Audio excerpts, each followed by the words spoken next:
The classified file existed for exactly 7 minutes before someone deleted it.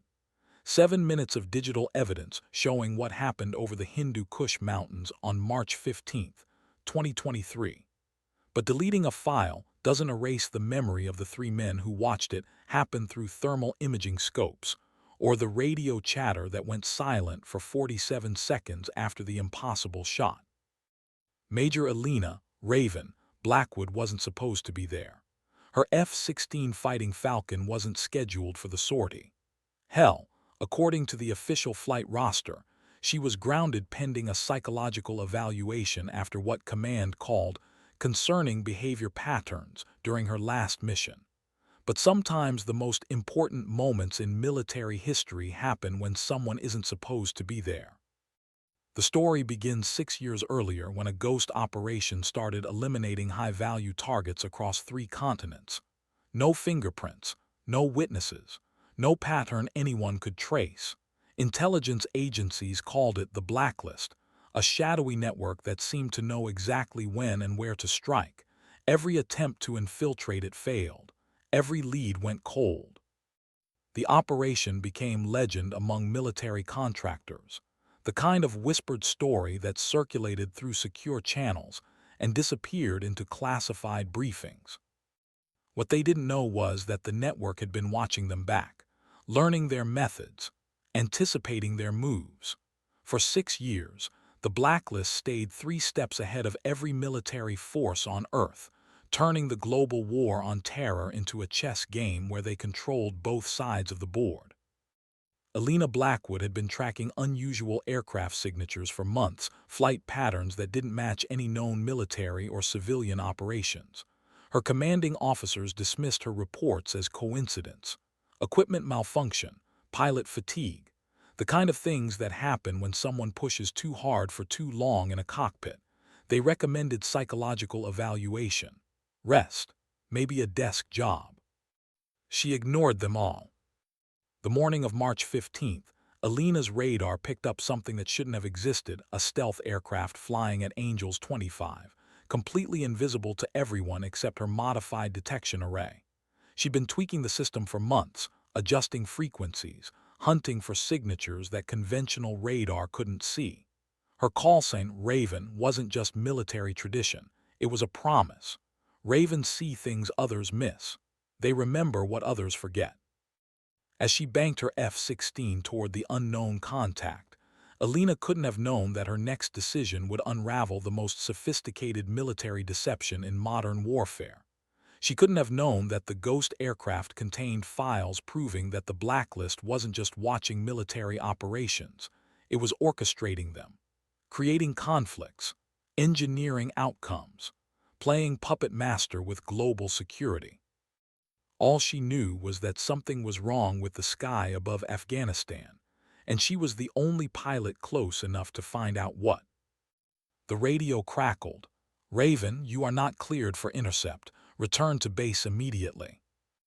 Alina switched off her transponder and pushed the throttle forward. Some orders weren't meant to be followed. Her HUD displayed target acquisition. Range, 12 miles and closing. Whatever was up there, it was about to learn that sometimes the most dangerous enemy is the one they never saw coming. The hunt began with a ghost on radar and a pilot who refused to look away. Command didn't understand Alina Blackwood because they'd never bothered to learn her story. They saw the psychological evaluations, the incident reports, the pattern of what they labeled insubordination. They missed the crucial detail that made her different from every other pilot in their command structure. She was the only survivor of Operation Nightfall. 3 years ago, Alina had been part of a 6-pilot reconnaissance mission over Syria. Intelligence indicated a high-value target meeting in a compound outside Damascus. Simple surveillance. No engagement authorized. The kind of mission that looked routine on paper and felt wrong from the moment they reached altitude. Her squadron leader was Captain Marcus Viper Torres, a by-the-book pilot with 15 years of combat experience. Her wingman was Lieutenant Jake Phoenix Morrison, fresh out of flight school but eager to prove himself. 4 other pilots formed their escort formation, call signs Hawk, Thunder, Razor, and Steel. 6 aircraft, 6 pilots, one mission that would change everything. The compound was empty when they arrived. No heat signatures, no communications traffic, no signs of the meeting intelligence had promised. Alina's radar showed the area clean, but something felt wrong. The silence was too perfect, the emptiness too complete. Control, this is Viper. Target area appears deserted, requesting permission to expand search pattern. Negative Viper. Maintain current position and observe. That's when Alina's modified radar array picked up something else. Multiple aircraft approaching from the north, flying low to avoid conventional detection. Military formation. Attack vector toward their position. Viper, I'm showing 6 contacts inbound, bearing 020, Angels 5. They're not broadcasting IFF. Raven, your radar's been acting up for weeks. Control shows all clear. But Alina trusted her equipment more than she trusted command's intelligence. She'd built that detection array herself, salvaging components from 3 different radar systems and jury-rigging them into something that could see through stealth technology. It wasn't regulation. It wasn't approved. It worked. The Ghost aircraft opened fire without warning. Phoenix disappeared in a ball of flame before he could transmit a distress call. Thunder and Razor went down in the first volley, their F-16s torn apart by weapons that shouldn't have existed. Hawk managed one last radio transmission. Unknown hostiles, repeat, unknown hostiles engaging with advanced. Silence. Alina watched her squadron die in 30 seconds. No warning, no chance to respond. Just professional pilots reduced to burning wreckage falling toward the Syrian desert. She survived because she'd been flying slightly off formation, following her radar contacts instead of her orders. The official report classified the incident as equipment failure, mechanical malfunction, no enemy contact, 5 pilots lost to training accidents and friendly fire. Alina's testimony about stealth aircraft and advanced weapons was buried in classified files and dismissed as trauma-induced hallucination. They gave her a medal for being the sole survivor. They gave her a psychological evaluation for insisting the mission had been compromised. They gave her a new assignment far away from Syria and orders to stop asking questions about Operation Nightfall. Alina learned 2 things that day. Advanced military technology existed that wasn't supposed to exist, and someone was using it to eliminate pilots who got too close to the truth. Now, 3 years later, flying alone over Afghanistan with an unauthorized intercept, she was about to discover that Operation Nightfall hadn't been a random attack. It had been an audition. The Blacklist had been watching her for years. Alina's F-16 closed the distance to the Ghost aircraft at Mach 1.2, her engines screaming through thin mountain air. The target remained invisible to conventional radar, but her modified array painted it clearly. Angular stealth design, no visible weapons pods, flying at precisely 25,000 feet with mathematical precision that suggested autopilot control. Unknown aircraft. You are in violation of restricted airspace. Identify yourself immediately or I will take defensive action. No response. Not even a shift in heading or altitude. The Ghost maintained course and speed as if Alina didn't exist. She switched to encrypted military frequency. Control, this is Raven. I have visual contact with unidentified stealth aircraft at my position. Request guidance. Static, then. Raven, no aircraft are showing on our scopes at your location. You are ordered to return to base for immediate psychiatric evaluation. Alina's jaw tightened. They were doing it again, denying what was right in front of them, dismissing evidence that didn't fit their predetermined narrative, the same bureaucratic blindness that had gotten her squadron killed over Syria. She armed her weapon systems. The Ghost aircraft suddenly banked left, breaking its mechanical flight pattern for the first time. Alina followed, pulling 4GS in a tight turn that pressed her into her ejection seat. Her HUD showed the target accelerating, climbing toward Angel's 30. That's when she noticed the details her radar hadn't revealed. The aircraft's design was unlike anything in her recognition manual. Swept wings with an unusual delta configuration. No visible engine intakes. No heat signature despite clear acceleration. It moved through the air like something designed by engineers who understood physics better than anyone currently building military aircraft. Control, target is evading and climbing. This is not equipment malfunction. I repeat, I have visual contact with an advanced aircraft of unknown origin. Raven, you are experiencing another episode. Land immediately, or we will scramble intercept to escort you down. Another episode. As if watching her friends die in combat was a psychological problem instead of operational intelligence. As if seeing advanced technology was a symptom of trauma instead of evidence that someone was playing by different rules. The Ghost aircraft leveled off at 35,000 feet and began transmitting on a frequency Alina's equipment shouldn't have been able to receive. Digital burst transmission, heavily encrypted, lasting exactly 2.3 seconds. Her computer captured the signal but couldn't decode it. Alina realized she was looking at something that existed outside normal military channels. Something that operated with technology years ahead of anything she'd encountered. Something connected to the shadows that had killed her squadron in Syria. She thought about Phoenix, barely 23 years old, who'd been excited about his first overseas deployment. About Thunder, who'd shown her pictures of his newborn daughter the night before the mission. About the official reports that erased their deaths behind classification stamps and equipment failure explanations. The Ghost began to descend, heading toward a mountain range that didn't appear on her navigation charts. Alina followed, knowing that whatever she found would either vindicate 3 years of dismissed reports or end her military career forever.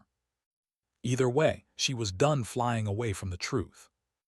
The mountain range ahead wasn't on any official map, but Alina's GPS coordinates put her exactly where intelligence claimed no mountains existed. Peaks rising 8,000 feet above sea level, carved with what looked like landing strips and communication arrays. The Ghost aircraft was descending toward a facility that officially didn't exist. Alina switched to passive sensors and climbed to 40,000 feet, using clouds for concealment. Her modified radar array painted the entire facility in detail: underground hangars, sophisticated air defense systems, and aircraft signatures that matched nothing in her database. She counted 12 Ghost aircraft on the ground, all identical to the one she'd been pursuing. The facility was operational, active, bustling with the kind of coordinated movement that suggested military precision and significant funding. This wasn't some abandoned research station or terrorist hideout. This was a professional military installation running operations that bypassed every official channel. Alina began recording everything: coordinates, aircraft configurations, radio frequencies, digital signatures. If command wanted to dismiss her reports as psychological problems, they'd have to explain away video evidence. That's when her passive sensors detected something that made her blood freeze. Missile lock. Surface-to-air system painting her F-16 with targeting radar from the facility below. Shit. She banked hard left, deploying chaff and flares while diving toward the mountain peaks. Her threat warning system screamed as 2 SAMs launched from concealed positions. Alina had been in combat before, but never against technology this advanced. The missiles adjusted course with impossible precision, ignoring her countermeasures and matching her evasive maneuvers. Her only advantage was knowing these mountains better than the automated targeting systems trying to kill her. She dove into a canyon at full throttle, pulling nearly 7 GS while her airframe groaned under stress. The first missile lost lock and detonated against granite cliffs. The second followed her into the canyon, its proximity sensor triggered by rock walls instead of aircraft. Alina leveled off at 200 feet above the canyon floor, flying nap of the earth to avoid detection. Her hands shook slightly from adrenaline, but her training kept her focused. She'd survived the encounter, gathered intelligence on a facility that wasn't supposed to exist, and recorded evidence that would prove she wasn't experiencing psychological episodes. She climbed back to altitude and turned toward base, expecting to find clear skies ahead. Instead, she found 3 F-16s waiting for her. "Raven, this is Colonel Hayes. You are ordered to accompany us back to base immediately. Do not deviate from assigned heading. Do not attempt to communicate with outside agencies. Your aircraft will be searched upon landing." Alina recognized Hayes' voice. He'd been the one pushing for her psychological evaluation, the one who'd dismissed her reports about Operation Nightfall, the one who'd classified her squadron's deaths as equipment failure. "Colonel, I need to report discovery of an unidentified military facility at grid coordinates." "Raven, you will maintain radio silence and follow escort protocol. Any deviation will result in your being shot down as a hostile aircraft." Alina looked at her escort formation and realized she was flying with 3 pilots who just threatened to kill her for doing her job. She thought about the facility she'd discovered, the advanced aircraft that weren't supposed to exist, the surface-to-air missiles that had been programmed to eliminate anyone who found them. She thought about her dead squadron mates and the classification stamps that had erased their sacrifice. Alina Blackwood made a decision that would change everything. She switched off her radio, armed her weapons, and began climbing toward Angels 45. Sometimes the most important battles happen when a pilot refuses to follow orders that shouldn't have been given. Alina climbed through 45,000 feet with 3 F-16s closing fast behind her. Her threat warning system painted all 3 aircraft with targeting solutions, but she hadn't locked weapons yet. These were American pilots following orders from American commanders. The fact that those orders included shooting down a fellow officer for discovering an unauthorized facility didn't change their citizenship. But it changed everything else. "Control, this is Cobalt Leader. Raven is not responding to escort orders and appears to be taking offensive posture. Request permission to engage." Alina switched to emergency frequency, broadcasting in the clear. Any station, this is Major Alina Blackwood, call sign Raven. I have discovered an unidentified military facility conducting operations with advanced aircraft. I am being threatened with lethal force to prevent reporting of this intelligence. My coordinates are. The transmission cut off as electronic warfare jammers activated. Alina's radio went dead, her GPS system scrambled, and her navigation computer began displaying error messages. Someone was using sophisticated electronic countermeasures to isolate her aircraft from all communications. Professional jamming, military-grade equipment, the kind of technology that suggested coordination between her escort and whatever organization operated the facility she discovered. Alina realized she wasn't just flying against rogue pilots. She was flying against a network that had infiltrated official channels and turned American military assets against American personnel. The same network that had killed her squadron over Syria.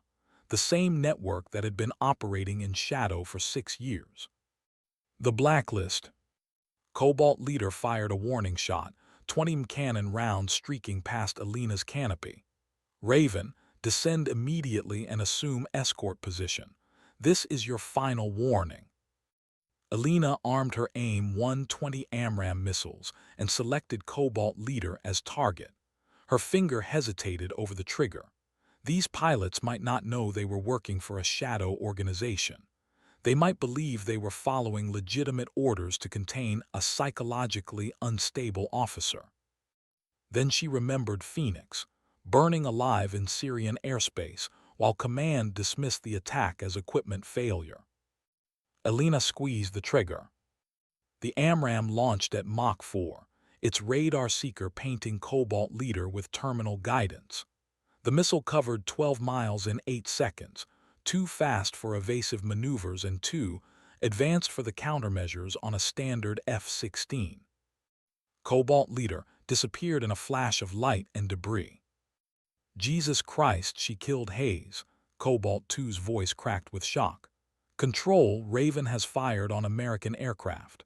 I repeat, Raven has engaged friendly forces. Alina banked hard right as the remaining 2 escorts opened fire with everything they had. 20 cannon rounds and AIM-9 Sidewinder missiles filled the air around her F-16. She dove toward the mountains, using terrain masking and her superior knowledge of local geography to avoid the barrage. But running wouldn't solve the problem. The network had assets in command, pilots willing to fire on fellow Americans, and technology that could isolate her from friendly forces. Even if she escaped this engagement, she'd be branded a traitor and hunted by every military unit in theater. Unless she could prove that the real traitors were the ones giving the orders. Alina climbed back toward the secret facility, her remaining fuel giving her perhaps 20 minutes of flight time. 20 minutes to gather enough evidence to expose a 6-year operation that had infiltrated American military command. 20 minutes to either vindicate her dead squadron or join them. The facility's air defenses activated the moment Alina appeared on their scopes. Surface-to-air missiles launched from concealed positions while automated gun systems tracked her approach. But this time, she was ready for them. Alina had spent 3 years studying advanced weapons systems, learning how they thought, understanding their weaknesses. Every radar-guided missile had a blind spot. Every automated system had programming limitations.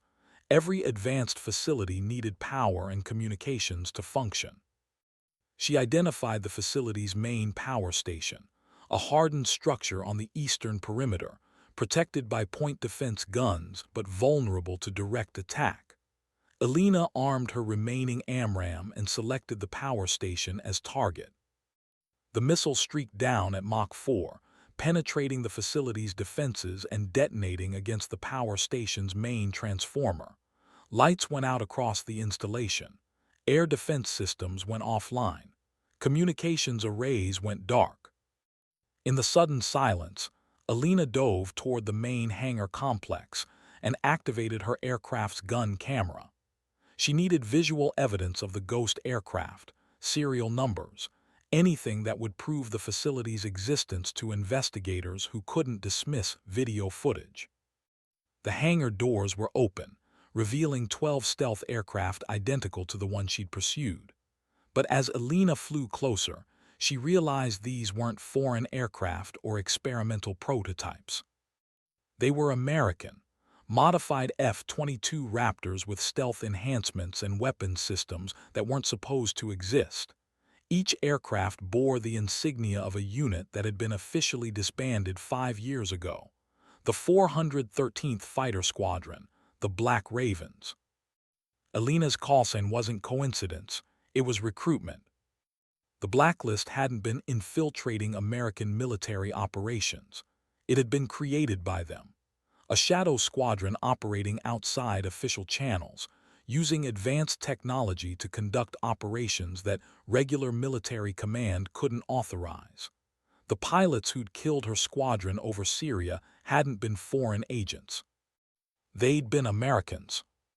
As Alina climbed away from the facility, she understood why command had been so eager to dismiss her reports, why her psychological evaluations had been fast-tracked, why Colonel Hayes had threatened to shoot her down rather than let her communicate with outside agencies. The Blacklist had been operating for 6 years because it was officially sanctioned at levels above normal military command.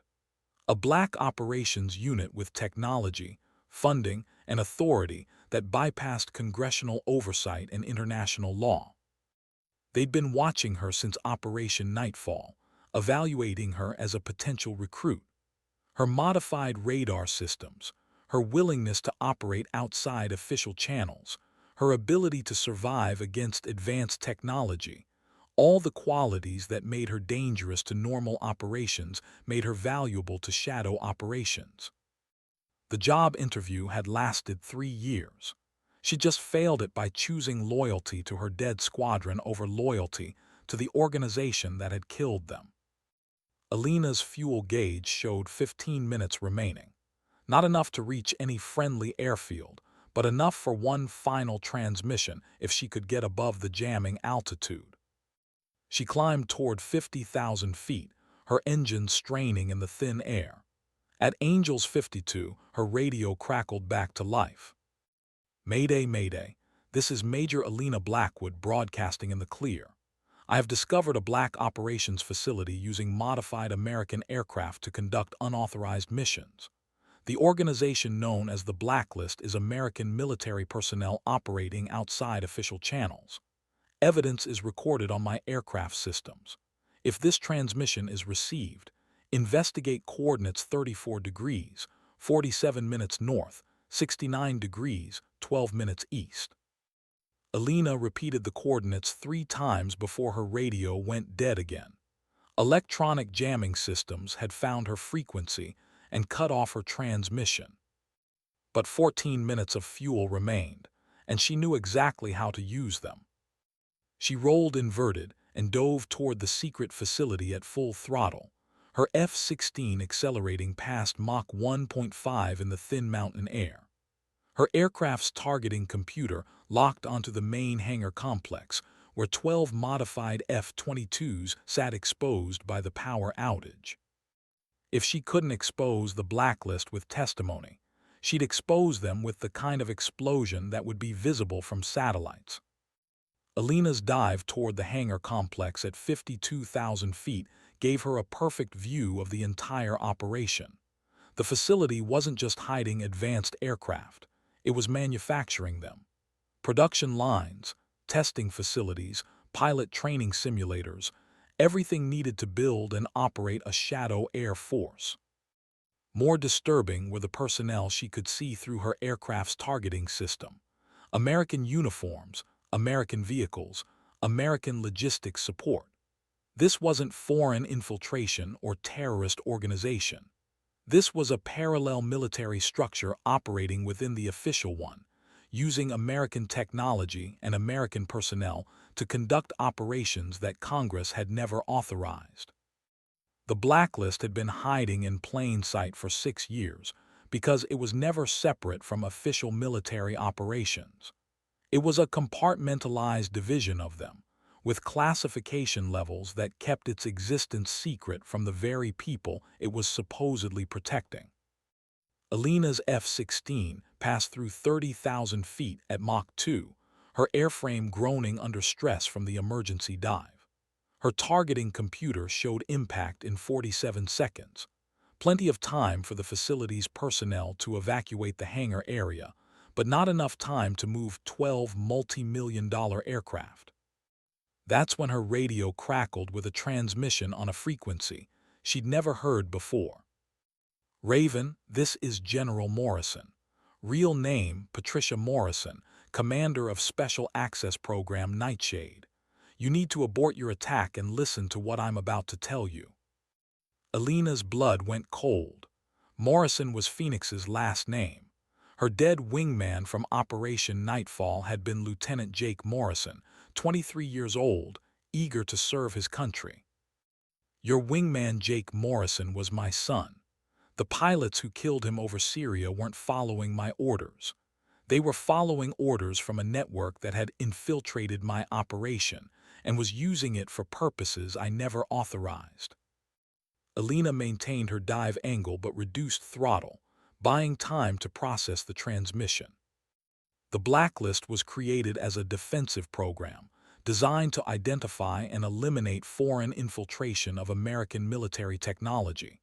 What you discovered today is my operation being hijacked by the same network it was designed to fight. The pilots who threatened to shoot you down, the commanders who dismissed your reports, they're not working for me. They're working for the infiltrators.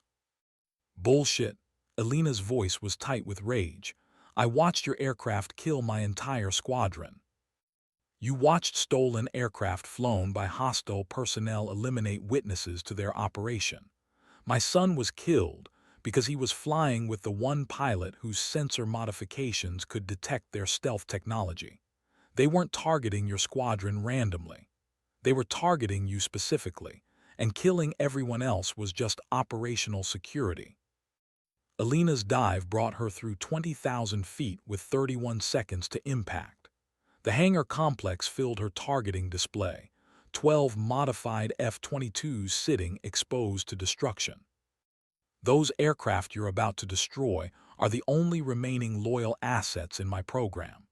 The infiltrators have been systematically eliminating loyal personnel and replacing them with their own people.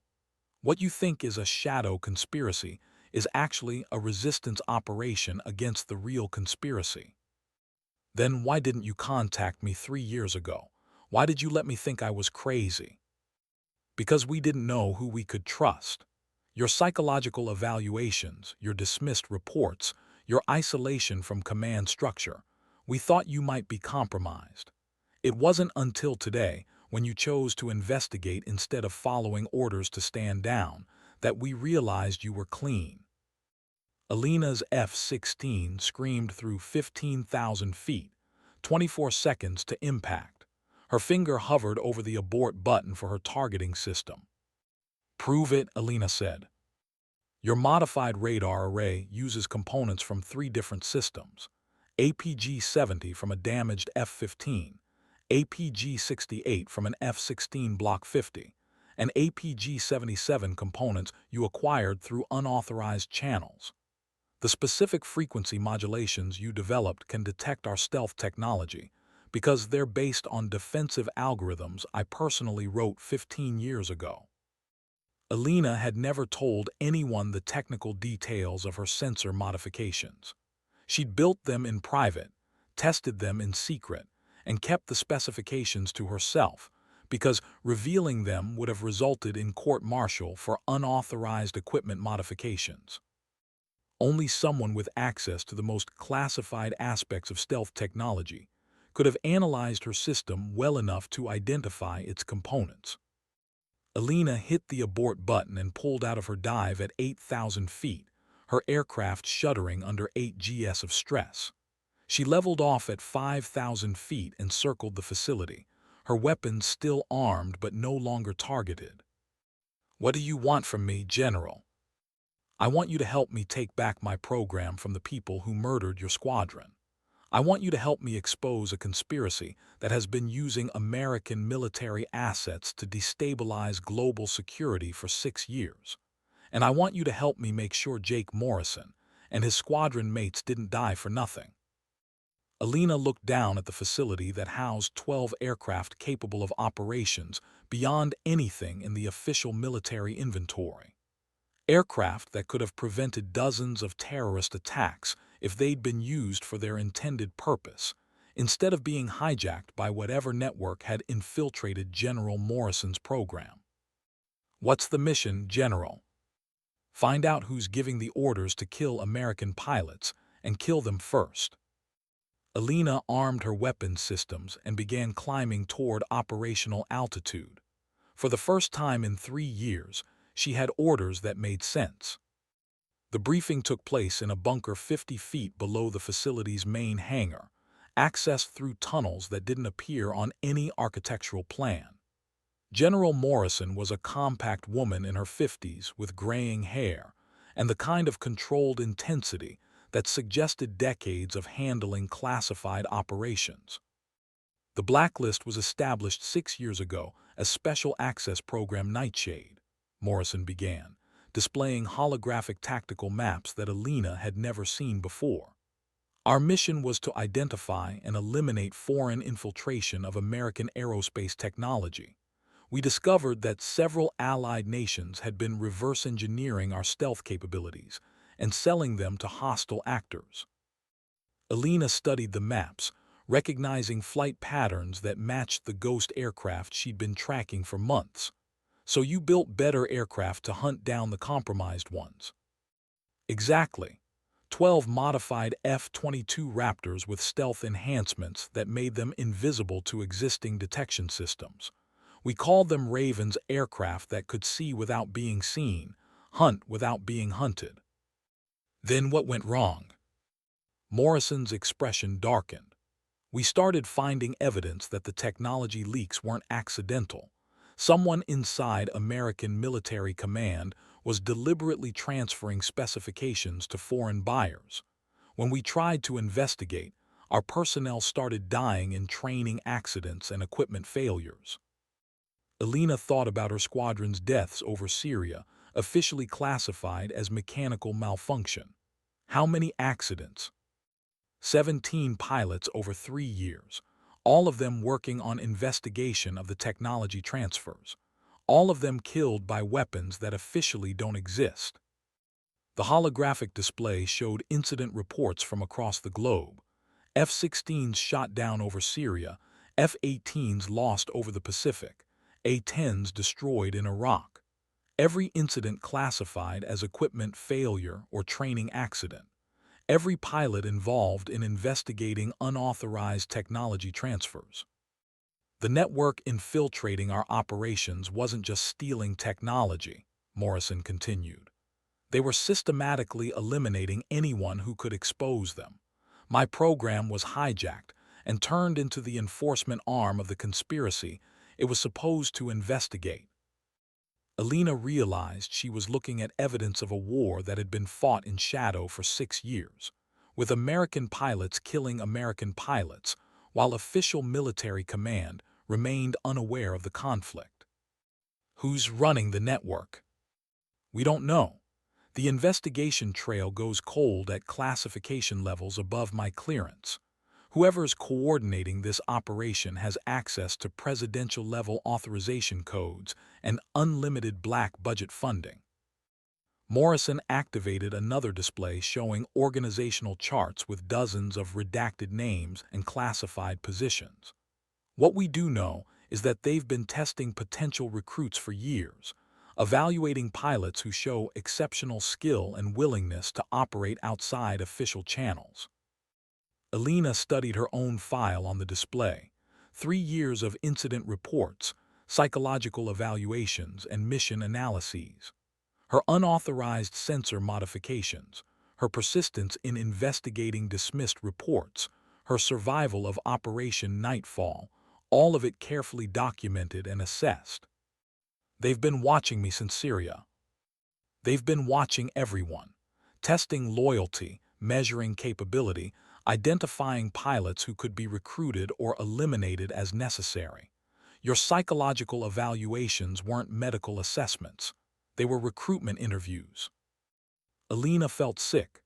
Every dismissed report, every classification stamp, every order to stop asking questions. All of it had been manipulation designed to isolate her from official channels and make her dependent on shadow networks for validation. The facility you discovered today isn't their main operation, Morrison said. It's a testing ground, a place where they evaluate potential recruits by giving them missions that require advanced technology and questionable authorization. Pilots who succeed get recruited. Pilots who refuse get eliminated. And pilots who expose the operation. Morrison's smile was grim. They get a choice: join the resistance or become the next training accident.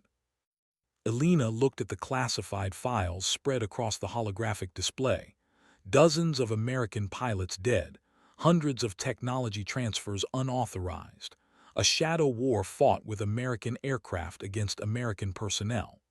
The scope of the conspiracy was beyond anything she'd imagined. What's the mission, General? Morrison activated one final display. Real-time satellite imagery of a military installation in Nevada that didn't appear on any official map. We're going to infiltrate their main operational facility, gather evidence of the technology transfers, and identify the personnel coordinating the conspiracy. Then we're going to broadcast everything on every frequency simultaneously until someone in official military command pays attention. Elena studied the target facility's defenses. surface-to-air missiles, automated gun systems, electronic warfare capabilities that could jam communications across 3 states. How do we get past defenses that advanced? Morrison smiled. With aircraft that are more advanced. She led Alina to a concealed hangar, where a single F-22 Raptor sat configured, unlike anything Alina had ever seen. Stealth enhancements that made it virtually invisible to radar, weapons systems that hadn't been invented yet, sensor arrays that could see through electronic countermeasures. Meet Raven 1, the prototype for the aircraft that were supposed to save American military technology from foreign infiltration. Instead, it's going to save American military personnel from domestic conspiracy. Alina ran her hand along the aircraft's wing, feeling composite materials that seemed to absorb light rather than reflect it. How do I know you're not just another layer of the conspiracy? How do I know this isn't another test? Morrison handed her a photograph. Lieutenant Jake Morrison in flight suit, standing beside his F-16 with his arm around a young woman Alina recognized as herself from 3 years ago. Because my son trusted you enough to take this picture the day before you both deployed to Syria, and because I trust his judgment more than I trust anyone in official military command. Alina looked at the photograph, remembering Jake's excitement about his first overseas deployment, his eagerness to serve his country, his death in Syrian airspace while command denied the attack had ever happened. She climbed into Raven 1's cockpit and began pre-flight procedures. The aircraft's systems were beyond anything she'd experienced. Displays that responded to thought, sensors that painted three-dimensional tactical pictures, weapons that could engage targets through stealth and electronic countermeasures. General, what happens if we succeed? What happens if we expose the conspiracy and identify the personnel running it? Morrison's voice came through the aircraft's communication system, clearer than any radio Alina had ever used. Then, we find out whether American military command is capable of cleaning house, or whether the conspiracy has infiltrated too deep to eliminate through official channels. Alina engaged the aircraft's stealth systems and watched her radar signature disappear from every scope in the facility. And if they can't clean house, then we become the house cleaners. Raven 1 lifted off from the concealed runway with technology that defied Alina's understanding of aircraft performance. No engine noise, no heat signature, no electromagnetic emissions that conventional sensors could detect. The aircraft moved through air like a ghost made solid, visible only to her own eyes and invisible to everything else. The flight to Nevada took 2 hours at cruising speeds that would have been emergency maximum for her F-16. Raven 1 maintained Mach 2.5 without afterburners, its advanced engines producing thrust through principles Alina didn't recognize. The aircraft felt less like a machine and more like an extension of her nervous system, responding to intentions before she fully formed them. General Morrison's voice came through crystal-clear communications. Target facility is designated Area 57, constructed 5 years ago using black budget funding that Congress never authorized. Officially, it doesn't exist. Unofficially, it's the coordination center for technology transfers that have compromised American aerospace superiority across the globe. Alina's sensors painted the facility in detail despite its location 200 miles away. Underground hangars, communication arrays, defensive systems that made the Afghanistan facility look primitive by comparison. More troubling were the aircraft signatures. Dozens of modified American aircraft that shouldn't exist, including F-35s with stealth enhancements and F-16s configured for operations she didn't recognize. General, I'm counting 47 aircraft on the ground. That's not a testing facility. That's a goddamn Air Force. Now you understand the scope of what we're dealing with. The conspiracy hasn't just been stealing technology and eliminating witnesses. They've been building a parallel military structure with capabilities that exceed official American forces.